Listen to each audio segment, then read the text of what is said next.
dia. Tudo bem? Ótimo.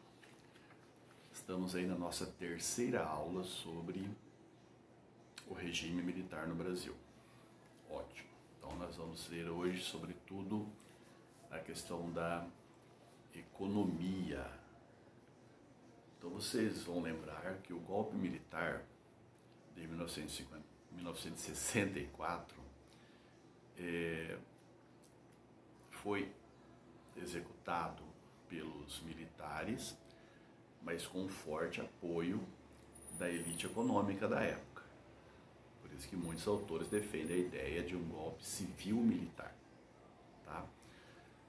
Essa elite econômica da época se opunha a essa aproximação do governo Goulart com alguns setores da sociedade. Sobretudo, aproximação com movimentos sociais, aproximação com operários, ligação com sindicatos e proximidade também com os camponeses. Essa aliança populista, como nós já vimos, de alguma forma ameaçava, na visão deles, banqueiros, os latifundiários, alguns empresários, portanto, traria problemas a essa elite, inclusive aos donos dos meios de comunicação e tal, desse período aqui.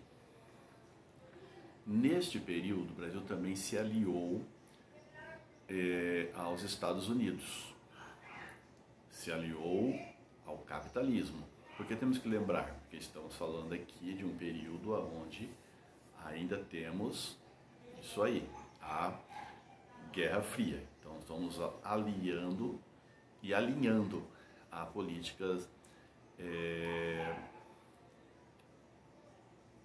norte-americana. Bom, senhor, mas esse período aí de ditadura, diz que economicamente foi bom, etc. Depende, tá? Nesse período, sobretudo de crescimento, que é chamado milagre econômico, então já vem aquela ideia, que se tem crescimento no Brasil só por milagre, Esse período de crescimento, que é o milagre econômico, que alguns vão dizer de 68 a 73, mas que na prática vai ser exatamente de 70 a 73, ele de fato trouxe um aumento bastante significativo do PIB, Produto Interno Bruto. Mas uma forma bem legal de comparar, inclusive que o nosso texto gosta de fazer, é mostrar o que existia antes, quando foi dado o golpe, e o que aconteceu quando eles entregaram o poder. Então o golpe foi dado em 1964. Vocês lembram disso, é claro. Então o que nós tínhamos lá, que inclusive era crítica da sociedade, de vários setores que reivindicavam e tal. Primeiro, alta inflação. Baixo crescimento. Alta inflação, baixo crescimento. Grande endividamento externo. Desemprego.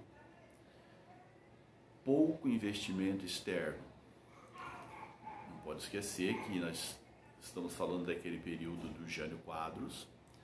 Jânio Quadros fez uma aproximação com a União Soviética, com a China, com Cuba, trouxe Ernesto Guevara aqui, portanto, não ganhou simpatia norte-americana, mas ele ficou pouco.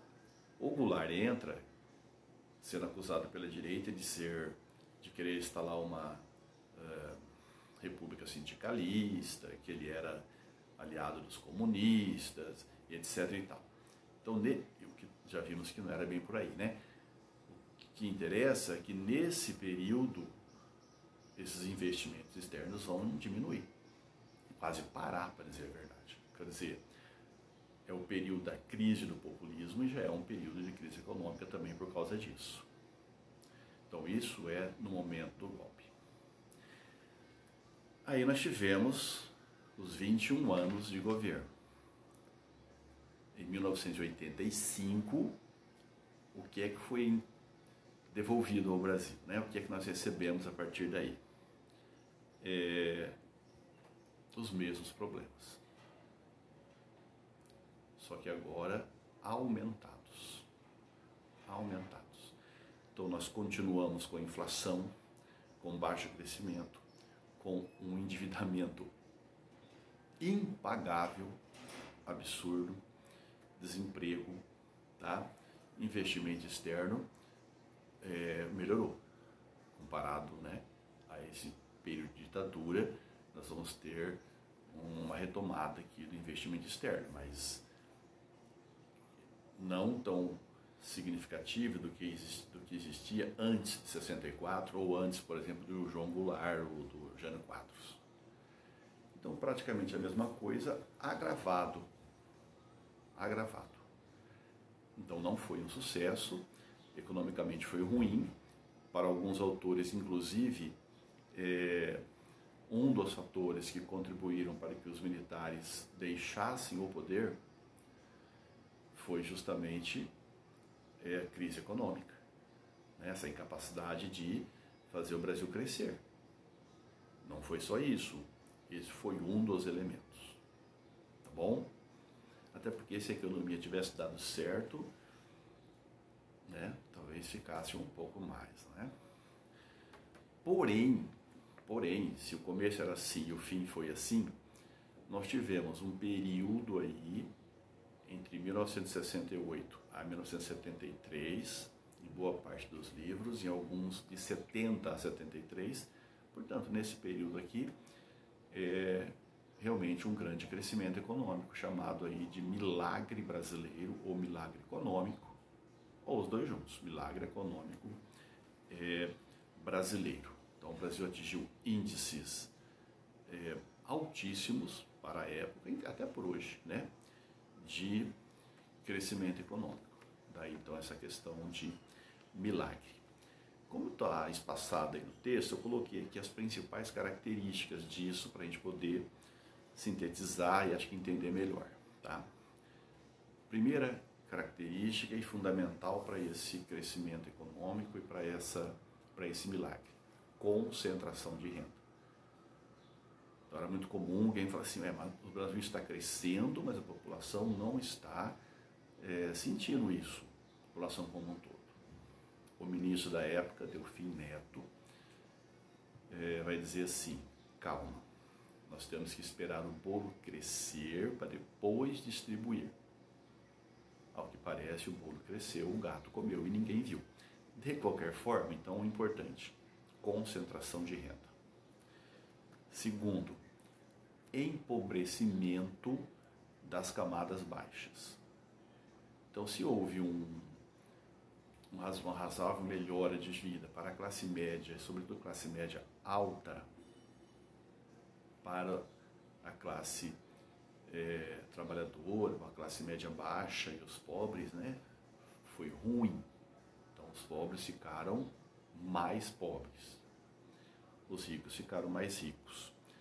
Tem um dado aqui, para termos ideia, né, 138% aumentou o número de casas com TV. Veja como é que isso é uma melhora. Então, um ponto positivo. Casas com TV, 138%. O mesmo tanto, inclusive, de casas que passam a ter um carro. Então, quem tinha como comprar um carro e ter TV, olha, melhora. Mas depois você vai ver alguns dados que mostram lá desnutrição e fome. Tá? Então, essa questão média para cima foi bom. Televisão, geladeira, alguns eletrodomésticos e até o carro, 138%. Mas a classe mais baixa, empobrecimento. Aumento da dívida externa. A dívida externa do Brasil aumentou muito, ela se tornou impagável. Como tem vários índices, né? Alguns falam que do começo até o fim aumentou 15 vezes, outros vão dizer, no governo Geisel, que é o mais austero de todos eles, né? Mandou de 70, a nossa dívida externa passou de 35 milhões, tá? Mas um dado que para você anotar em algum canto aí, entre 68 e 73, que é esse período do milagre econômico, nós fomos de 3,7 bilhões, estou falando de dívida em dólar, tá bom? Para 12,5. Então, devíamos em 68 3,7 bilhões de dólares, passamos para 12,5 bilhões de dólares durante o milagre econômico. Então, veja o endividamento aí, né, dívida externa impagável, gigantesca, etc. Outra característica, essa aqui é a terceira, tal, concentração de renda, empobrecimento da camada baixa, aumento da dívida externa. Maior participação do capital estrangeiro. Então, maior participação, vou baixar aqui o som, maior participação do capital estrangeiro, ou do capital externo, ou na forma de empréstimos, ou na forma de multinacionais, tá bom?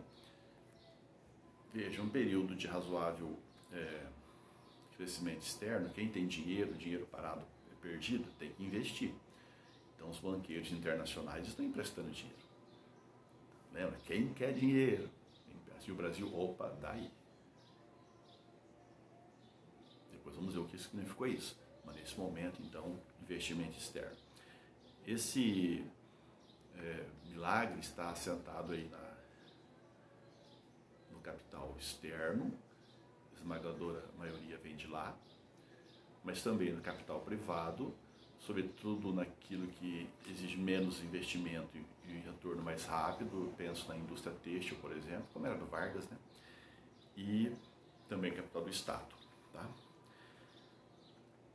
Então, maior participação externa. Quinto, taxa de crescimento elevada. Então, aqui é o grande sucesso do plano, né? Do período. A taxa de crescimento, nosso produto interno bruto, o famoso PIB, barbaramente, 9%, 10%, chegou a crescer 13%. Então, ficamos entre as 10 principais economias aí do planeta, com algum desenvolvimento industrial, sobretudo na área aí de siderurgia, eletricidade, petroquímica. Então, tivemos aí um crescimento mesmo bárbaro, tá? Alguns vão falar, por conta desse crescimento, e veja que nós estamos falando na época do governo Médici, onde a repressão estava atingiu o seu ponto máximo, né? Alguns textos falam em terrorismo da esquerda, da direita, do governo, né? Esse crescimento foi utilizado de forma política, obviamente. Então o governo passa a utilizar muita propaganda, como nunca. Então, propaganda do próprio governo, como se esse crescimento de fato fosse para todos e estivesse atingindo a todos. Talvez até acreditasse que um dia fosse a ser assim, mas não era assim que estava sendo. Já falei da concentração de renda, tá? É como se 25% da população brasileira concentrasse tudo, né? Então, de qualquer forma, vai ser usado muito aqui a propaganda, é chamada de propaganda ufanista, que nós já conversamos, que vai utilizar, por exemplo, das vitórias da Fórmula 1 e principalmente das vitórias do futebol.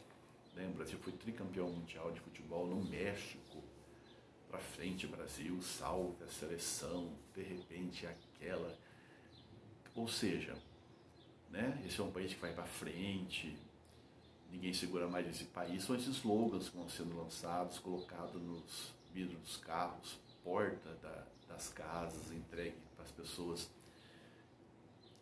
É o sonho do Brasil maior, né? Então era tipo proibido você falar que o Brasil é um país subdesenvolvido. Era uma potência. Ou não era, então era um país em desenvolvimento. Diferente, né? Em desenvolvimento, subdesenvolvido. No fundo era praticamente a mesma coisa, mas é outro sentido. Então essa propaganda ufanista aqui, e essa propaganda ufanista com grande participação, inclusive da TV Globo, que eu falo daqui a pouco. Então a 1, 2, 3, 4, 5, taxa de crescimento elevada, é o marco aí milagre econômico. Outro, os últimos, intervencionismo do Estado. Então aqui, o intervencionismo do Estado e o outro é a centralização econômica. Então esses dois, centralização econômica e intervencionismo do Estado, muito característica aqui mesmo do Brasil, da nossa ditadura. Por que eu estou colocando isso? Porque em outras ditaduras, inclusive aqui mesmo da América, aqui na América do Sul, a política adotada foi mais liberal. Aqui não. Aqui ela foi centralizada com o intervencionismo do Estado. E o que mais? Se você for, então, pegar essas características, vai perceber que elas não são tão inéditas assim, né? Então, para quem está fazendo uma revolução, me parece muito próxima, isso, do JK, do nacionalismo, intervencionismo aqui, não falei? Então, do nacionalismo desenvolvimentista, porque tem a centralização, intervencionismo, entrada do capital externo, multinacionais, muito parecido com o JK, e o JK foi perseguido também, né? Proibido de entrar em Brasília, inclusive, tá bom? Então é isso. Tem alguns detalhes aqui. Falei do apoio, né, pela propaganda, futebol e tal. Destaque então para a influência da TV nesse período aqui. A TV Globo, ela surge em 65, mas as empresas Globos né, são anteriores. Apoiaram o golpe. Então o Roberto Marinho, tal, o seu presidente, tal, fundador e tudo, apoiou. Tanto que em 2013 as empresas Globo lançam uma nota dizendo que não deveriam ter apoiado o golpe de 64. Então confirma que apoiou, tá? Apoiou o golpe de 64. Por quê, né? Não sei. Se identificou? Para alguns, Roberto Marinho, ele foi golpista também, ele foi um dos financiadores dos órgãos de repressão e um conspirador. Lembro que quando eu estudava, assistimos um filme chamado Para Além de Cidadão Kane, produzido pela BBC de Londres, que falava sobre o Roberto Marinho, a Globo, e também falava do Silvio Santos. Na época era proibido esse filme e tal, a escola conseguiu. E ali você já via as intenções, o que era, e formamos uma opinião bastante crítica com relação aos meios de comunicação. Mas não só a Globo, aos meios de comunicação, na mão de quem que está e que papel que eles têm. Isso é importante, porque hoje muitas pessoas criticam a Rede Globo, né? Globo lixo, fora Globo, o povo não é bobo, não é? Parabéns. Mas muitos estão fazendo isso hoje porque ela se opõe ao governo que está aqui. Mas essa mesma rede fez o mesmo com o Lula. E essas pessoas acharam normal. Fizeram o mesmo com a presidenta Dilma, que foi inclusive deposta, né? Com a Globo participando. Todo mundo achou normal. Então temos que ter cuidado com essa posição seletiva, né? Quando fala bem do meu grupo, então está certo. Quando fala mal, tá vendo? É lixo, cuidado. Tem muita coisa que o Globo está falando agora que é verdade. Mas tem seu interesse também. Tem um projeto, tá? Brigou com o governo. Mas também com os anteriores. Então quais as intenções? E as outras emissoras? A Globo nessa época aqui poderia ser chamada de uma emissora chapa branca. Mesmo que sabemos que tivemos algumas reportagens muito interessantes falando da miséria e tal, mas eram exceções. No geral, chapa branca. Então a ideia é de falar só bem do governo. Como tem hoje televisão que faz isso. Não tenho certeza, diz que a Record está nessa linha, né, de só falar bem. Como eu não estou assistindo, então fica só a reflexão. Procurem ver. Porque existe interesse por trás disso tudo. E não são todos contra o meu grupo, né? Tem uma ideia aí de uma posição mais crítica com relação a isso, né? Mas hoje que você pode ter acesso aí a várias possibilidades, né, de informação. E cuidado e vá direto no seu material, porque também lá na internet tem muito lixo também. Tem alguns lá, inclusive, com a capacidade de fake, de induzir, de doutrinar, que faria a Globo se sentir, ou a Globo, a Record, ou a Bandeirantes, se sentirem amadores. Bom, nesse momento aqui, o capital inicial da própria TV já é suspeito. Vem de capital externo de um grupo chamado Time Life. E esse capital externo para investir em empresas de telecomunicações aqui era proibido pela Constituição, não podia. Mas foi feito uma vista grossa. O que importa é que a partir daí houve um aumento significativo da TV. E não só aumento de produção, assim, de programas e tal. De fato, muitos programas vieram, que a gente chama de enlatados, né? Alguns legais até. Programas, né? Entretenimento, tudo bem. Mas em qualidade. Então a imagem, o som, muito superiores às das outras TVs. Fazia com que você quase que automaticamente assistisse essa TV, por conta da qualidade de imagem e de som. E aí entra o principal elemento, o Jornal Nacional, que é onde a coisa pegava, nessa parte da política, das informações. O próprio presidente da época, assim, o Médici, chegou a falar assim, que ele ficava muito feliz de chegar em casa e assistir o Jornal Nacional. Que ele via assim, conflitos no mundo todo acontecendo, enquanto no Brasil, uma paz, uma tranquilidade, rumo ao desenvolvimento. Fala a verdade.